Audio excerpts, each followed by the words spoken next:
Hey everybody, welcome back to Dynamic Alignment Bodywork, my last week in my office in Seattle. My name's Liam, and in this video I kept thinking about making this one, and I never felt like I was nailing it in my head, so I just figured I'll at least make some draft of a video, because it's a really beautiful and important idea, I think, and that is of volume decompression as opposed to like a positional stretch.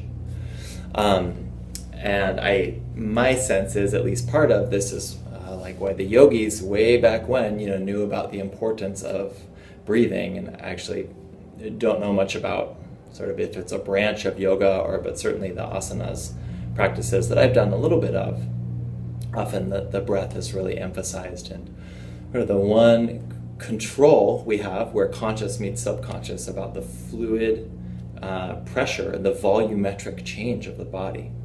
So I think that idea can infuse well into, if there's any practice, it's like a breathing practice, but more than that, an idea that can sort of like infuse into whatever sort of movement or somatic training that you're already doing.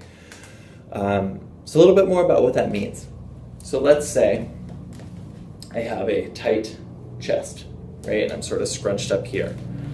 Maybe a back pain or this sort of postural thing going on.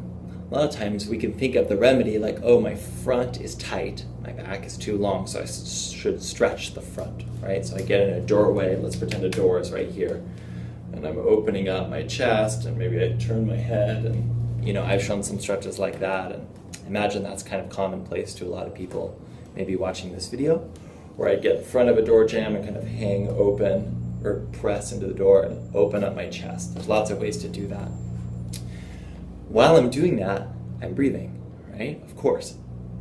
At least for, maybe not for all of it, but there's some of it, and it's that inside out volumetric change and shearing that we could say, at least in some ways, is really facilitating a lot of the change, aside from needing to breathe to stay alive and even toning down your nervous system and whatnot. So you can play with the same kinds of stretch. Let's again say I'm at a doorway here, and I press in. If I press too far, I'm sort of stretching the edges of the container, and I kind of get this like fight type face with it, right? Like, and I'm not actually affecting the volumetric change as much as maybe I back off a little bit, really identify my deep chest starting to open and unfold, sort of like a flower that reaches my chest, that reaches my back and my sides, as this three-dimensional, volume isn't just changing in one direction.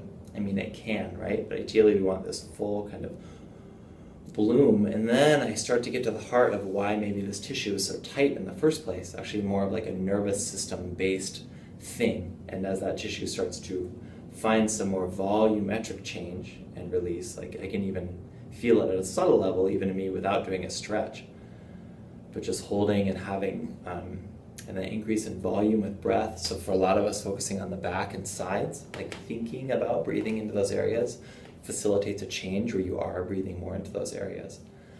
And then not only is my chest like kind of